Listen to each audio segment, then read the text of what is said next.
Good evening, Drew. Hey, Paul, how we doing? Oh, the world's still spinning. How are you doing? That it is, my friend. I'm doing okay. Okay. We'll talk about why later. I Okay. mean, most people I think at this point probably know why, but we'll talk more about that later. And I'm not trying to bring the whole show down about it, but it's something I don't know, I feel like I could talk about it. Yeah. But let's start with a couple other things here. Mm-hmm. This is our 150th episode. It is 150. 150. How the hell did we do this? 1 week-ish at a time, I think. Yep. Well, I mean, I know that that's the official answer, but it's amazing to me that we have found things to talk about for 150 episodes. I mean, technically 149 for me because you did that one with Eric. But yeah, that still counts. It counts. It counts. Yeah, when we started doing this, not trying to be cynical, but when we started doing this, I thought it was going to be, we were going to do it for a little while, then we were going to get bored, and then we were going to stop. But I don't know, man. Like, I just feel like we always are thinking up things to talk about, and that makes me happy because I actually do enjoy doing the podcast. Oh, thanks, buddy. I do too. I love this thing. It's great. Yeah. Even though you do the majority of the work. That's not true. All right. So I think one thing we need to get on the radar though is what we're going to do for 200. And we need to pull out all the stops, buddy. Okay. And I'm not saying we need to solve this particular problem right now, but we do need to think about what we want to do for episode 200. So just noodle on that. And because by my calculation, that will be probably in April next year. If we continue apace at what we are now. Okay. Because that's 50 episodes away. And last time I checked, there's about 52 weeks in the year. Usually. Yep. So probably like April or May would be the time frame. Okay. So let's just sort of keep that in mind. Springtime next year, give or take. I mean, in case we have to miss a few episodes around holidays or things like that. Let's just sort of keep that in mind. And if anybody listening has ideas about what we could do, I would sort of love to hear them. Absolutely. Yeah, so let's dive into sort of the things that are going on. So there was we're recording on a weird night. We are recording on a Sunday night this week, and our schedule has really been like jacked up the past few weeks because of me mostly. But then me, so then you, and then both. I think technically both of us this week. Yes. Yeah, for all the different reasons we'll talk about here in a minute. But we were supposed to record last night. Yep. And you sent me a text that due to some circumstances beyond your control, you were taking your lovely daughter to see a musical. I did. I got to do that Saturday night, and I'll tell the whole story. Okay. So this is going to sound like it starts weird, but trust me, it's going someplace. My wife is a school teacher. She has taught throughout the entire pandemic, and yet has somehow managed not to catch COVID or get sick. Friday. Then, in addition to that, my daughter decided that she wanted to go see Wicked while it was touring, and my wife was all over that. So, they bought tickets to go see Wicked on Saturday night. It's like I guess they're wrapping up the performance or something. And both of them were really, really excited to get it, to go and see the show. Friday is the last day of school with the students for my wife. Okay, so essentially she's done with work. They go out, teachers are going to celebrate, right? So they went out someplace and had some adult beverages, and my wife was texting like she's kind of like she may come home early, feel like she's kind of hitting a wall.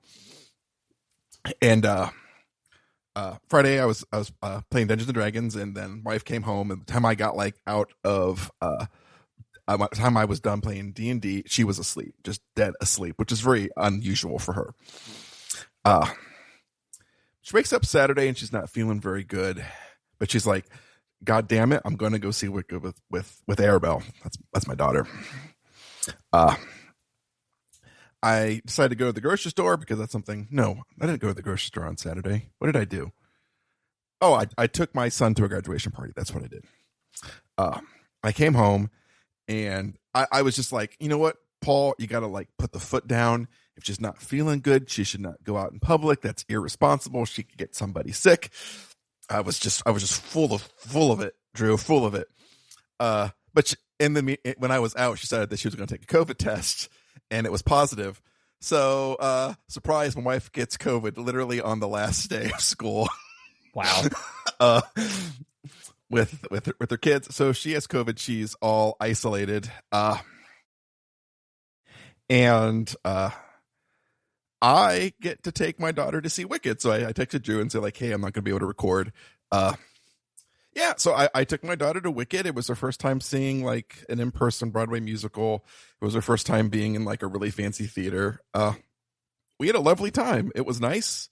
The show was great. I have so many questions. Okay. So many questions. All right. So first and foremost, that was Arabelle's first Broadway performance, right? Yes. Okay. Was it yours? No, I have seen I've seen Wicked before. Oh, you have? With my wife and I saw Wicked about, it would be about 15 years ago. Yeah, it's been around for a while, I think. Yeah, very, very, very long running. I can't remember where we saw it, whether it was in Columbus or Cincinnati, but we did see it. Yeah. Okay, so you knew what you were in for then. I was under the impression that you had never gone before. No. I had also seen like Phantom and the Opera and stuff like that, but I had seen Wicked before, so I mean, outside of like the big hits of like, it's the Wicked Witch, but she's not really that bad, and there's a lot of singing. Like, I didn't remember much anything. Like, oh, she's got green paint on. There it is. But it was really good. It was good. Yeah, my wife loves it. I think she has seen it at least 2 times herself. I have never seen it. I'm well aware of sort of what the premise and the plot is and everything like that. So, okay, so that was your daughter's first big show. What theater was it at here? The Ohio Theater. Okay, that's a nice theater. It is. It's very nice. Yeah. It's actually pretty easy to get in and out of. There's plenty of parking. Yep. We parked at the State House, walked across the street. It was real easy. Yep. Yeah, that's awesome. So how did she like it? She loved it. She really enjoyed it. Yeah, she liked it. She liked it. Yeah. Did you guys go to dinner or anything beforehand? We did not. My wife and her had not planned to do that, and then I really didn't have a whole lot of time to I went from, like not even having showered to going to a show really quick. So that was going to be my next question. So yeah. What did everybody wear? Now there's a reason I asked this, not because like, I'm going to write it in my diary to think about later, but I've had this debate with people, I'm not going to name names, about what you should wear to a musical, especially at some place like the Ohio Theater. So what did you wear, and what did what did Arabelle wear? Did she get to wear a dress? Did she did you guys get dressed up? Did you wear a tie? How did you go to this? Okay, so I don't like getting dressed up for any reason. The devil, you say? I did what I felt was the bare minimum for going to a show. Okay. I wore khaki shorts and a polo shirt. That's what I wore to the show. She wore a nice like blouse and like dress pants. I was not the best dressed person there, and I was far from the worst. Yeah, you're far from the worst. Yes. I don't know where the line is, but it's like t-shirt is to the left of it. Like you can't wear a t-shirt to the theater. Can't wear a t-shirt. I'm sorry. To the theater. No. So, yeah, that is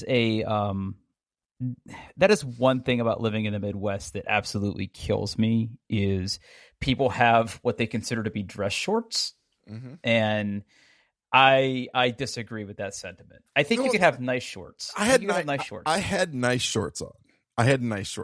They were not. You- There was no such thing as dress shorts. Did you iron them? No, I don't iron things, Drew. Okay. Yeah. See, okay. I'm going to tell you a story, and I'm going to get in trouble for telling the story. Okay. Early in my courtship to my now wife, we went to a high school reunion for her.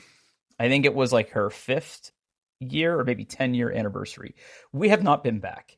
And it's not because we haven't been invited back. I just don't know if they have done it or if my wife has wanted to go back.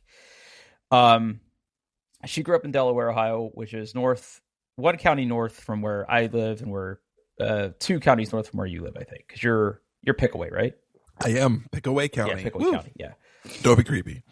Yep. Don't be creepy. And I asked her, I was like, well, what should we wear to this thing? Now, granted, you have to keep in mind, this was probably 2010, 2011, maybe even before that. I was young. I still had hair. I was in much better shape than I am now. So, I was like, I'm going to wear nice pants and a dress shirt, not a tie, but a dress shirt. And I was supremely overdressed. Like people were in like hunting clothes. So it was, yeah. Camouflage, like moss hunting clothes. And I have been to other like shows and things where I have one of my sort of, I have 3, well, I guess technically 4 mortal fears. And I'm not going to rank these in any particular order. I mean, obviously we've talked about how I don't like flying. I have a recurring nightmare where I suppose that I'm still a sophomore in college, and I feel like I'm supposed to show up for like an American history class that I haven't studied for. Do you ever have those dreams? I don't have those dreams. I have the dreams where my teeth fall out. How about that? Okay, all right. I have this recurring nightmare where I have neglected to go to a class for a whole semester and need to take a test. I also have a fear of being underdressed. I do not like being somewhere where I feel like I am underdressed. If I can look around and I see people that are dressed well, not necessarily fancy, but dressed well, slacks, button-down shirts, and I'm in maybe a short sleeve button-down shirt even, or maybe I'm wearing jeans, because jeans are one of those things where like there's a time and a place, right? Like for the longest time, jeans were not workplace appropriate in any place I ever worked. Like, I think when I started working with you was the first time I think I was ever really, quote unquote, allowed to wear jeans to work. We had, quote unquote, casual Fridays at my first job where you were allowed to wear jeans. But by and large, you had to wear dress pants and like a nice shirt to sort of work in the office. It was like this like official, unofficial workplace dress code. Now, if you were like a pharmacist, or you were a technician and you were like lugging stuff around the place all day, like you sort of were allowed to wear whatever you wanted to, except you weren't allowed to wear like open-toed shoes or anything like that. But like, again, that's another thing too, like sandals, there's a time and a place for sandals and things like that. So like being underdressed is one of those things that just really freaks me the fuck out. So for me, like if I'm going to go to a show even like that, even if I'm more dressed than most, I almost feel like I need to show up there in dress pants and at least a button-down shirt. Depending on the night of the week too, I might even throw like a sport coat on, to be honest with you. But yeah, I get really weirded out about that stuff because there's even been like graduation parties and some restaurants that we've been to recently where I was like, I don't think we're dressed right. And it really gives me a lot of anxiety to me not be like theme appropriate, if you will. See, to me, being I don't know, a man of a certain age, whose closet mostly contains heavy metal t-shirts and podcast related t-shirts. I pretty much considered if I'm not wearing one of those, I'm ready to go. Well, my clothing, right? I've never been style conscious. But in the past 4 or 5 years, I've started doing like the Stitch Fix thing where somebody shops for me and sends me clothes to wear. And, it could be hit, just like everything else. It could be hit or miss, but it's definitely given me a more robust wardrobe because prior to that, casual for me was probably a pair of jeans and a t-shirt or a pair of khaki shorts and maybe like a ill-fitting polo shirt. But two things, like finding better clothes to wear and clothes that actually fit. Because I was a guy that would always wear sizes bigger than I was supposed to, just because I didn't like feeling things that even were remotely tight. Not because it made me uncomfortable, because it made me feel fat. But finding clothes that fit and actually look good on my frame has been something that's been a little bit eye-opening to me. And like, honestly, right now I'm sort of in the place where if I can just lose a few more pounds, I'm going to start looking for a nice tailored suit or two, because my suits right now are a mess. They're old. They don't fit well. I had one suit let out when I was much heavier than I am now. I don't know if they could take it back in.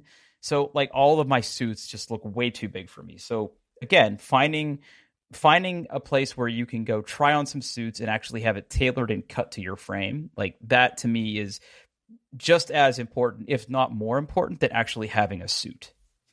So, okay. So you guys went to the theater, you had a good time. Yep. And I accidentally sent you a text because I was trying to text Eric because he wanted me to play Call of Duty, and I thought I was texting Eric, but I texted you, and you guys were still out kind of late last night. Yeah, I mean, the show started at, well, the ticket said 8:00, so it started around like 8:10, and we were not done until like 11. It was late, yeah. Right? Yeah. Or no, what time did I text you? Was it 10? It was past 11, I think. Yeah. 11 o'clock. Yeah. Yeah, that's when I texted you. Yep. Man, that's crazy. Yep. Now, did you guys, yeah, so you guys drove up there then if you said you parked. Yeah, we drove. We parked. I mean, yeah, it's. And Saturday night, I think, is probably the best night to go. It was, it was nice. It was a full house. Yeah, it was great. Like, yeah. Honestly, it's like she hasn't really been like even like downtown very much because, we live deep in the suburbs without a lot of reason to go downtown. I mean, we've been to the Arena District. But that's kind of like downtown adjacent. Yeah. So she was even just like, in awe looking at all the buildings and the people and stuff. Like, yeah. Yeah, I mean, Columbus is kind of a cool town. Yeah. I mean, it's definitely not the biggest town in Ohio or the Midwest, but it's a cool place to hang out. Yeah. Now, one other question about this topic before we move on. So we've talked a lot about like Zach's hobbies, and we've talked a little bit about kind of sort of what Arabelle gets up to with like band and stuff. So, going to like a show like this and with her band stuff, like is she sort of considering doing like more theater or performance related stuff, like sort of post baccalaureate, or like what? I'm not sure yet. She's in choir, right? She's in choir and band right now, but kind of like the natural progression of choir getting into high school is show choir. And she has expressed no, like, in fact, disdain. Like, no, I'm quitting choir when I go to high school because I don't even accidentally be asked to join a show choir. Wow. Yeah. So I don't know. I mean, like I did theater when I was in high school, but I don't know. We'll see. I'm not going to push them, but like, I mean, I did theater because all of my friends did theater, right? So sure. Yeah. Sure. Yeah. And I was awful. I was awful as an actor, but I was amazing as a stage manager. So I just want to say that. Okay. Well, I had quite a few friends that were in the stage manager and production crew because they were able to huff spray paint. Oh, so, no. Yeah, it was very easy to get access to all the spray paint. See, stage manager is great because you're not responsible for building any of the sets, and you get to tell everybody what to do. And I really enjoyed both of those aspects. So, yeah. Were you okay? I want to tug at these strings a little bit more. So, were you in the AV club? We did not have an AV club in my high school. Okay, we did, but it was like 2 kids. It was like 2 of them, and like every morning you would see them wheeling all the carts with the TVs and the projectors everywhere. Yeah, no, we didn't. We did not have an AV club. I probably would have been in it though. I don't know. I didn't know. Maybe not. Yeah, I didn't know enough about. I mean, back then, how hard was it? Right? It was like power cables and like composite video. Like it wasn't. Yeah, right. Yeah, maybe a BNC connector, right? But like that was it. Mm-hmm. But we didn't. Yeah, it was all VCRs and huge televisions on those like big roller carts. That's all it was. Yeah. Yeah, that's interesting. You know, I mean, because like I said, we've talked a lot about Zach and sort of what he's up to and everything. And I know we've talked about Arabelle and her band shenanigans. She's going to stay in band though. Mm-hmm. Okay. For sure. That's cool. Anything else about that? Like anything else about the show that stood out? Like everything go well? Did anybody have any screw ups? Because I lived for that. No, I mean, if they did, I didn't notice them at all. And it was, I mean, did you get any merch? We bought her a program just to have something to kind of remember it by. I would have bought her like anything she wanted, but she's like, nah, not so sure. So, okay. Because I'm that dad. Like, oh, I can buy your love. Here you go, gladly. Nice. It was really great. Yeah.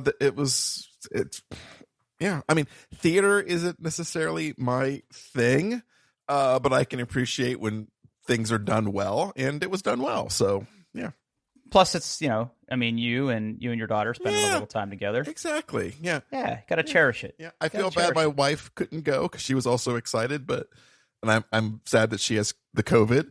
But well, I mean, if she had superior antibodies like you, it probably wouldn't have been an issue. I mean. I said it, Jennifer. I said it, not him. She doesn't listen anyway. That's true. I can say whatever I want. One day she might. Okay. Let's talk about what I've been up to. So, because we also didn't get to record on Thursday because of what you did. Yeah. So, I went to the Memorial Tournament as one does this time of year. Here in Columbus. The Memorial Tournament is a golf tournament held at the Golf Club of Muirfield, which is where I live. I live about a block from the championship course, so like I have no excuse not to go. Now, I have been to the Memorial probably a half dozen times since I've lived in Columbus. I used to go mostly with people from work, whether it was from my first job or when you and I worked together. A lot of the consulting companies would have like hospitality houses and things like that. And we would go and walk the course and things like that. This year, I was able to get a few passes from my financial advisor. Oh, he was able to hook me up, and I had invited a few people that I work with to come down and hang out for the day.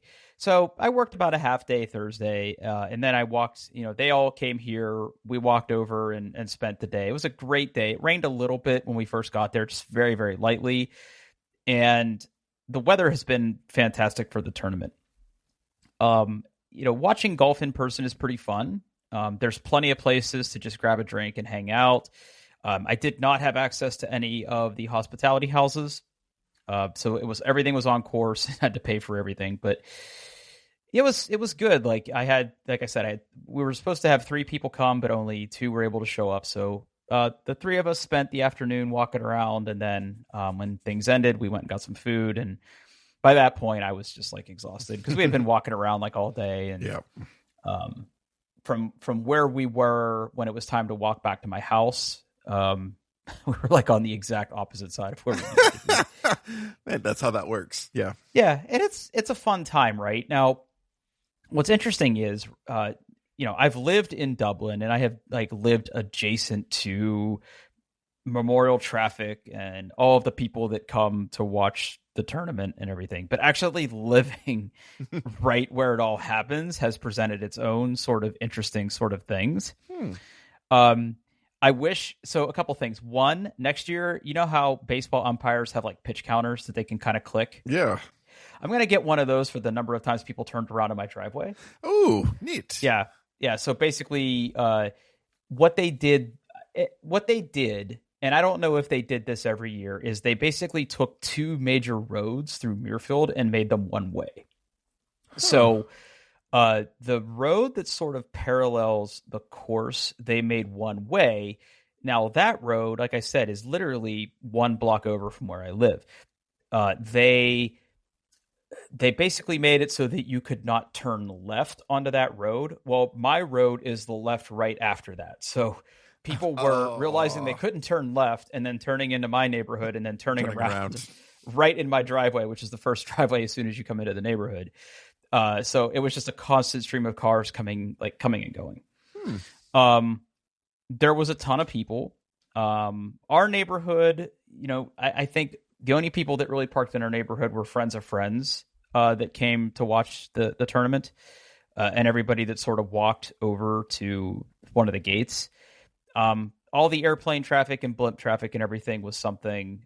There actually was a fair amount of traffic, because the other thing they did is they closed the bridge, which is technically a dam that goes across between sort of Shawnee Hills and the zoo. They made that one direction only between 2 and 7 p.m. And I felt so bad because when we got back from the tournament Thursday night, I had arranged for an Uber because we had been drinking for like the past 3 hours. So I had arranged for an Uber to come and pick us up and take us downtown Dublin. And he was like coming from Powell, and like he had to go all the way around to come and get us. And he apologized. But I'm like, dude, what are you going to do? Like, I didn't even know they were going to close that. And then they had a lot of concerts and things nearby.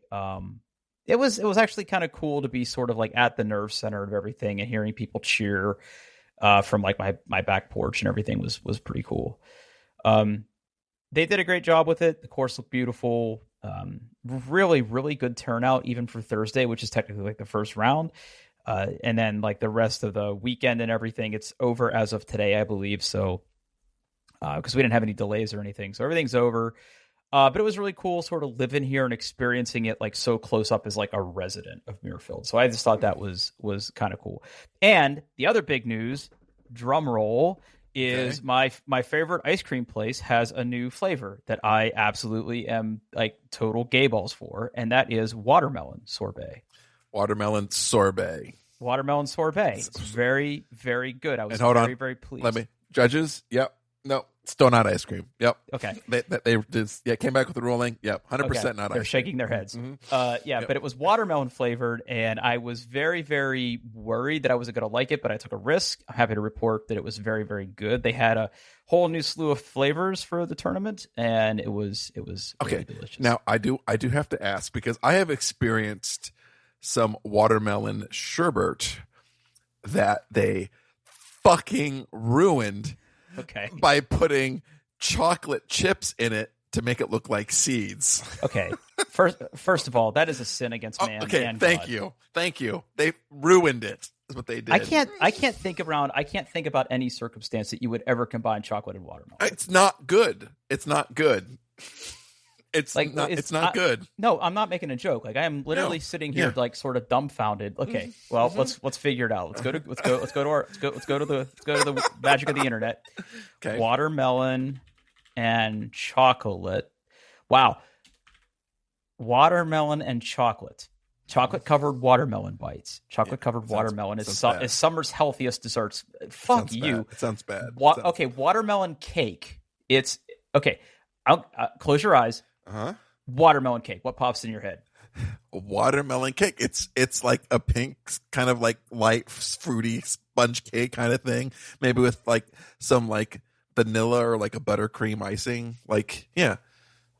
Okay, it's that, except the icing's green and there's chocolate chips in the middle. See, again, fuck no.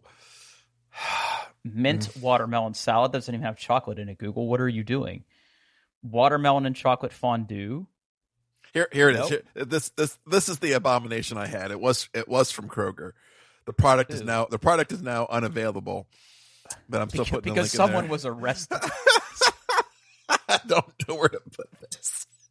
There we go. Boom. Yeah, put it in there. If you see this, call the authorities. Yeah. Now to make it worse, my wife and lovely daughter both enjoyed it. And I was like, Ew. I'm surprised I can let you still live in this house, because it's an abomination. Okay, now time out though. Were they like sweet, like milk chocolate chips, or were they like the baker's chocolate? No, they're like milk chocolate. Those are two flavors that don't go good together.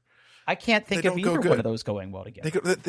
No. Chocolate and watermelon do not go together. No. On that we can agree. But the watermelon sorbet was really, really good. It had I mean, obviously it's all not natural flavors or anything, but it wasn't like, I was worried it was going to be like Jolly Rancher watermelon, which I think is its own category of watermelon. Like Runts Bananas is its own like banana flavor, and then like Jolly Rancher watermelon is its own flavor. This was not that, and I was very pleased. So good. It sounds terrific. I would if I was in the mood for something that was almost ice cream, I would get that. Yeah. It's still ice cream. All right. So, all right, let's shift topics before we get into an argument about that.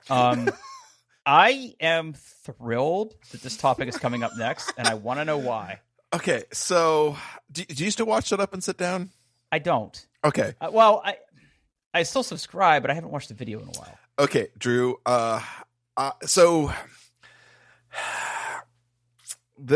it was on June 1st, so 4 days ago. I put the link in there.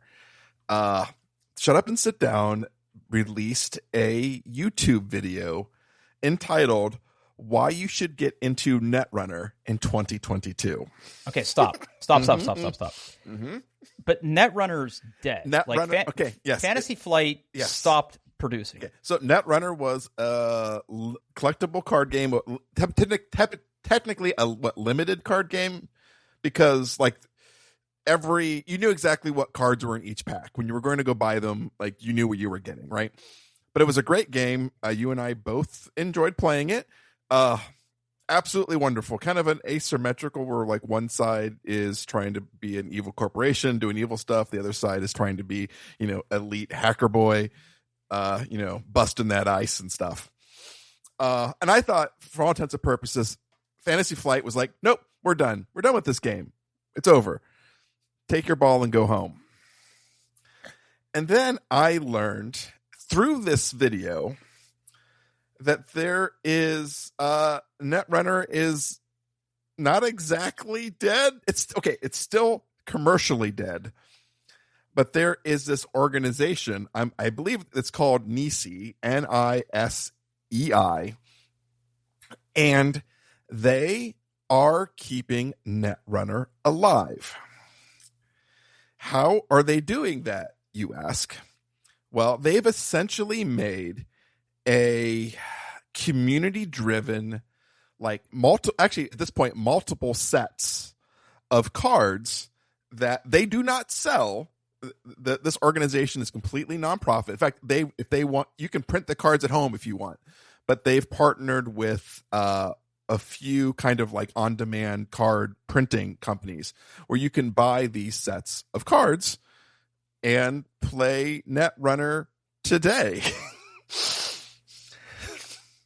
And I don't need to own any of this stuff, but I've been looking at them over and over again, trying to go, well, I could just buy the first two sets and see what it's like. No, like it's not like a complete set, right? You don't get any tokens. The manual you have to print online. It's just literally just printing the cards. But it's kind of not dead, Drew. Okay. Yeah. I really liked playing Netrunner. It was good. It was a very good game. I still have all my cards. Mm-hmm. The question I have here, though, is so fans have taken this and run with it. Mm-hmm. Is this legal? So they're not reprinting any of the existing cards. They're making this all is new cards. All new cards. All new cards. All new art. It's questionable, but whether you can copyright a rule set. It's one of those things that's never been really proven out in court, but apparently they've existed for a few years, and Fantasy Flight's been like, meh, we don't care. Yeah. I mean, I'm looking. Mm-hmm. So as you were sort of talking and I was listening, I noticed that there's also a print and play option. There is. Yep. I mean, the cards look every bit as good as the other. I mean, they're the same layout. Yeah. And like so they do have some organized play systems. They have like 2 modes. One where you just use the Nisi, the new cards. And then there's kind of a bigger one where you can use the Nisi cards and cards from the Netrunner set, but not all of them. It's really big and it's confusing. But their motto is, hey, we know these cards are hard to get, so we don't care. You can proxy everything. Like, don't have that card? No problem. Just make your own. Totally fine. Yeah, it's kind of interesting. I don't know whether there's like, I'd be curious to know if there's like a group that's like into that in Columbus. Cause I think, having, maybe not tournaments, but just a group of people to play with could be interesting. But yeah, I just thought this was really cool that like a game that I loved that I thought was dead is less dead than I thought it was. So if I'm reading their website right, the System Gateway Starter Pack is what you need. Yep. But there's also the deck building pack. Yeah. Yep. Yeah. So, and then there's a complete bundle. Yeah. And then they have multiple booster packs at this point. And yeah. So for $45, if I'm reading this right, the option that gives you the printing that most represents what you would get from a Fantasy Flight product is $45. Oh, I don't want to create it. I was trying to see how much shipping is because they basically say that it's pretty expensive to ship. I'll tell you what, buddy. If you want to go halvesies on this and we can play it, I would be down. I'm going to think about it yeah. I mean, I still have. I mean, first of all, if you told me, Drew, if you said, Drew, I want to play Netrunner, you would not have to. My arm does not need to be twisted. Even with the cards that we already have. Yeah, yeah. So just keep that in mind. If you decide that this is something you want to do, I will absolutely pay half, and let's get this thing and kick the tires on it. All right. So keep that in mind. Thank you for bringing this to my attention. Yeah, I guess with all the weird shit and all the weird things I'm watching on YouTube, I'm subscribed to their channel. Mm-hmm. Like I'm actually looking at my phone right now.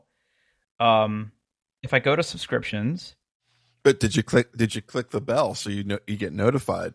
No, I don't do the bell. See, honestly, Yep, there it is. Why you should get in the Netrunner. Okay, so there it is. Why didn't I see that? I don't know. Despite the fact that I play less board games now than I ever have, I still watch Shut Up As a Sit Down, and I love their channel. Yeah, I love their content. Yeah, like they've really like the past like few months, man. They've really upped their production quality and like really, oh yeah, like I think they've really hit their stride. They've been absolutely killing it. I don't know if you ever listened to the podcast, but Ava Fox again, not in a hot minute. Yeah, like Ava, who used to only do the podcast, she's now starting to do some videos. While she's not my favorite, I'm glad that she's kind of on camera now and doing stuff because she has a very unique perspective on games that I think it kind of helps them. The new guy, Tom, I like Tom. He's fantastic. I love Tom. Yeah. I have seen videos with Tom. Yeah, and he's the one that does this video because you think it would be Quinn's because he has a Netrunner tattoo and he is in the video. But yeah, man, I feel like I watched this pitch go past me straight into the strike zone. I would have been all over this. I don't know how I missed this. So thank you, first of all, for showing me this. You're welcome. And now I sort of want to play it. So think about it. I mean, we're well overdue for some board games anyway, so maybe I'll try to set something up here. Okay. I want to hear about this next topic. So last episode, we were talking about mechanical keyboards. Mm-hmm. I had mentioned that I had backed the Keychron K8 Pro on Kickstarter. Magically, in between that episode and today, it somehow shipped and arrived at my door, and it's a really nice keyboard, Drew. I mean, I'm not sure I have a whole lot to say, having both had the Keychron K8 and now the K8 Pro. The Pro like weighs like, I don't know, 10 times as much because it's like all aluminum and it's much more solid. The keycaps are nicer. I wish the keycaps were the keyboard has, RGB lighting, which I turned that off and just made it a nice white light because I'm not a monster. But the light doesn't shine through the keycaps, lighting up the letters. I've had keyboards with like I guess like translucent keycaps, so you can like see the light shining through, and like the P lights up, and it's nice. This doesn't do it, but the keycaps feel nicer. It's got, I don't know if you, hold on, can I get this? Hold on, let's see if I can get this. I don't know if you can hear the space bar here, Drew. Hold on. Ooh, what is that? Is that red or brown? These are browns. Okay. So this is the normal key, and that's the space bar. It's got a nice thump to it. Oh, that sounds wonderful. Oh, it's nice. Feels good. That sounds wonderful. Now I got to delete all the spaces and B's I just made. Oh man. Yeah, it's good. I mean, I don't have a lot to say. It uses a piece of software called VIA to do, you can like, rebind all your keys and make your cue not be a cue, I guess, change all the lighting. It's really good. God, it's nice. I want one of these. It's nice. I want one of these real bad, man. And they're not that expensive. Like, what is the list price is, let me find the product. New arrivals. Nope. Did you get the aluminum frame? Yeah, I got the aluminum frame. Good man. Yeah. And this is my first aluminum frame keyboard, and I'm never going back. Because it doesn't scoot around as much, right? Oh yeah, it's solid, like absolutely solid. I'm absolutely amazed how just nicer it feels when it's like, it just not that like my keyboards wiggle a lot, but it wiggles less. It's like just very, very solid. It's wonderful. Yep. Oh man.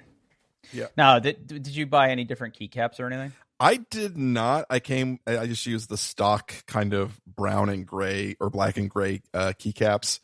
I have been keycap shopping. I have not bought anything, but I have been looking just to. I really like the look of the Keychron OEM Profile PBT Retro cap set. Because I don't necessarily like those big rounded chonky corners. Okay. I don't know. I mean, it looks like they're compatible. Yeah. And then they have different palm rests. Yeah. See, those have the white keys though, right? I don't know if I could. I don't know if I could do white keys again. I've had white keys on a keyboard. It does not end well. So if I say checkout, is it going to tell me an estimated ship date? It doesn't. I wonder when I could get this though. I mean, I'm really, really interested in getting this, but I don't want to wait forever. Yeah, I don't know when they're actually going to start like selling them for real, because the Kickstarter's just wrapping up. Please note the K8 Pro is available for pre-order. We plan to start shipping in June. So it doesn't give you any sort of information. Well, like they're shipping the Kickstarter stuff now, and like I have mine. I just get the aluminum frame because it's better. It does add $20 to the price, but still worth it. $110 for a keyboard is it's ridiculous. My keyboard right now has a metal like aluminum base, and I love it because it does not move around. When I type on it, doesn't slide at all. And like I know you can get different feet and everything, even if you didn't have an aluminum base, but I like the heft. And you know what? The big reason I like Keychron so much is while they do send you keys for Windows out of the box, they come configured for the Mac, and they get me.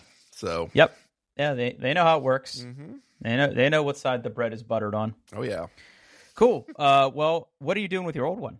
It's on the floor right now. I don't know. On the floor. Does Zach go hard for a mechanical keyboard, or does he have like some gaming capital G? He's got a mechanical keyboard. He got a really nice one for Christmas, I think, with like optical switches and just RGB that is just like blaring to the eyes and like super high response time and all those things they put on the back of the box that gamers, I don't know, care about. It had all of them and it had all the things, all the numbers.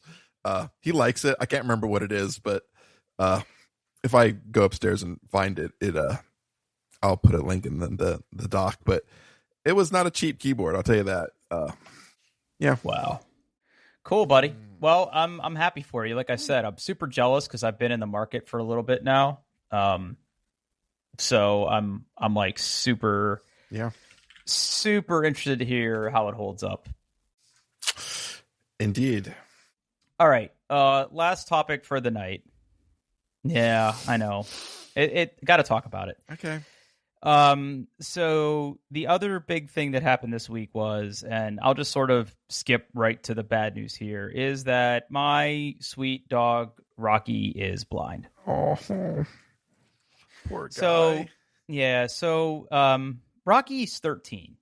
We have had him for all of his 13 years. I just got the notification that he has lived, like, because I have pictures that I took when I first brought him home, and I get those Google photo pop-ups like, here, this happened 13 years ago, and it's Rocky laying on the little towel that we had laid down for him. So yeah, he's been my little buddy for 13 years, and I mean, everybody's dog is great. I'm not going to pretend that I have the best dog in the world, even though I feel like he's the best dog in the world. He's he's my dog, and I love him, and he's been great for me and my wife. But he's 13, right? And one of my former, I don't want to call him a coworker because he was really, really much higher than me on the org chart. One of the directors that I used to work for when I first adopted Rocky, super cynical guy, right? Okay. Just that's who he was. And I don't begrudge that because I think cynicism it has its purpose, right? He said, I would never get a dog because it's just a down payment on a heartbreak. And that sort of phrase has stuck with me. Yeah. Because that's kind of what it is, right? You invite these dogs into your lives, and generally you will outlive them. And I know that there will come a time where Rocky's not going to be around anymore. And I have been preparing myself for that for a while now. Ever since he sort of turned 10, I've sort of been just slowly mentally building up to the realization that one of these days he's not going to be around anymore. That does not mean that I will take it well. I probably will not take it well because I have never, even though I had pets when I was growing up, I have never been there to say goodbye to a pet. Every pet that I've had has died when I have not been around. So the dogs that I had growing up both passed away when I was in college or after I had moved to Ohio. So I wasn't there for any of that. I wasn't there for any of my mom's dogs passing away. So this will be the real first time that I've had to sort of confront that. My wife, on the other hand, has had pets her entire life, and she has had dogs pass. And, not that it's going to make it any easier for her, but I feel like she will end up supporting me more than I will end up supporting her. To say all that, though, so here's what sort of happened is, over the past probably 6 or so months, I've been noticing that Rocky, when we would take him out on a walk, he would sort of do this thing where he'd sort of be walking, sniffing stuff. And then all of a sudden he would like stop and flinch. Sort of like if somebody would like surprise you, how you kind of like take a step back. Yeah. He would sort of do that. And I thought maybe like a branch or something hit him in the face, or maybe like a bug had jumped on his face or something. But it seemed to be happening more and more later in the day when the sun was lower in the sky. So I figured, okay, maybe the sun's a little bright in his eyes, and could be cataracts, could be glaucoma. I mean, dogs get that stuff too. It was just acting a little bit weird. But the other thing I've started to notice is that one of the things we did for him in the past year or so is we put ramps around our house to help him get up on the furniture. So we have a ramp to get on the couch, and we have a big ramp to get up onto our bed. One thing that I've seen him do, especially at night when it's a little bit darker, is I will see him walk to where he thinks the ramp is, and he will take his paw and he will sort of like feel for where the ramp is. And I'm like, buddy, you having trouble seeing? And again, I just thought maybe it was like a light sensitivity thing or something to do with him not being able to see well in certain lighting conditions, because he'll come downstairs, right? Like I get up before he does. Like he sleeps till like 9. Like I get up, I get my coffee, I come downstairs, I start working. I might make a couple trips up and down the stairs to go to the bathroom or get more coffee or something like that. But sooner or later, he is on a schedule to where he will come down the basement steps and he will walk into my office and sort of like look at me and whine like, hey, I need to go outside. But from the time that I walk out of my office to the stairs, he like stops and doesn't move because I don't think he can see. But if I turn on the overhead light, all of a sudden I can see where I'm going. Okay. So again, there's been a little something that's been going on there. Again, it wasn't anything serious. I mean, it was like, okay, he's old, right? Like we will sort of deal with this. But on Thursday, when I got back from the tournament, he would take a few steps and recoil, and you could tell that he was like scared. Something wasn't right. He kept running into like a wall. He like walked into the living room, and I have these 2 little steps that sort of step down into my living room. He like face planted on those, and I'm like, buddy. And like I would call his name, and he would like look around like he couldn't, like it was That's like heartbreaking. It was a complete gut punch. And like all night, he couldn't get comfortable. I just could tell that it was really freaking him out. So we were able to get like sort of an emergency pet visit, and my wife took him into the doctor. And what they said is they were able to basically determine that both of his retinas are detached. This is not something that they can fix. Like if you like, let's say you were in a car accident or you fell playing hockey or something like that. Like it's not uncommon for a human to get a detached retina, but they sort of like reattach, I think, is how they heal. I don't know. I'm not an eye doctor. Being somebody who's at a higher risk for retinal detachment, they have 2 therapies. One involves injecting air into your eyeballs to kind of push it back into place. And the other one involves pew-pew eye lasers. Pew-pew. Yeah. Neither of those are treatments for dogs. Yeah, that's too bad. If this was like glaucoma or cataracts or something, they could actually do something for him. But they're like, look, there's really nothing we can do. He's just going to have to sort of learn to adjust.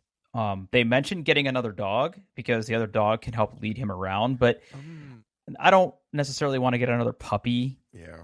And I don't necessarily want to have to go try to adopt and get a dog to adjust, especially if Rocky can't see well already.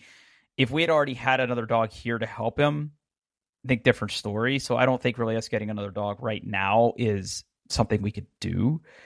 But, in addition to helping him get some medicine and calm him down, they actually gave him a little bit of like an anti-anxiety thing so that if he does start to freak out like that, we can give him some. And that'll help him just relax a little bit. He'll sleep a little bit more. It's just about helping him adjust. And even between Thursday and now, he is getting around a little bit better. I'm still super sketchy about him being on like the couch or the bed if we're not home, because I would hate for him to accidentally take a tumble. But he's able to find his pee pads. He's able to find his dish. He's able to get up and down off the bed if he sort of takes his time and sniffs. He's getting better at the steps in our living room. But yeah, it's been kind of heartbreaking, and everybody, I tweeted about it a little bit, and people were generally super nice. And if you're listening, a few people have reached out. Like it's been like you included, by the way. So thank you. A lot of people have reached out because that little dog means the world to me. It's a good little dog. He's a good little dog. I'm hoping that he can sort of adjust to this. And, the vet said, listen, just write on the calendar, GDBD, right? Good day, bad day. And if he starts to really struggle, or this is something where he's really stressed out all the time, or it's impacting his quality of life too much, then we can talk about options, which really we're talking about one option. But, right, exactly. I really hope it doesn't come to that. So far, he's adjusted really well. And again, I appreciate everybody's support and everybody's sort of, thinking about us. And it's hard, especially since he's the closest thing to a kid that we have. He's been with us our whole lives. And we just hope that he continues to adjust. Yeah, poor little guy. Oh, yeah, hurts my heart. He's a good dog. And it's weird because I don't know. I think it'll get better. Even in the past couple of days, he's gotten a lot better. Just being able to sniff and find his way around. Yeah. Those first couple of days where that Thursday and then that Friday morning where he was just running into walls. I wanted to die. I felt so bad for him. That's tough. Yeah. So I don't mean to bum everybody out, but go hug something. I'll keep everybody posted. And again, thank you to everybody who reached out, and we'll see how it goes. Yeah. So, well, cool, buddy. I'm actually going to go up and check on him because it's about his bedtime here. So let's wrap what do you say we wrap this one up? Yeah. Yeah. Hey, thanks for listening. We're on the internet, doingtheirbest.com, on Twitter at doingbestpod. I'm on Twitter at Paul Baylor. And where can we find you, Drew? Yeah, I'm on Twitter at Pittfurg, Pittfurg. All right. Thanks for listening, everybody.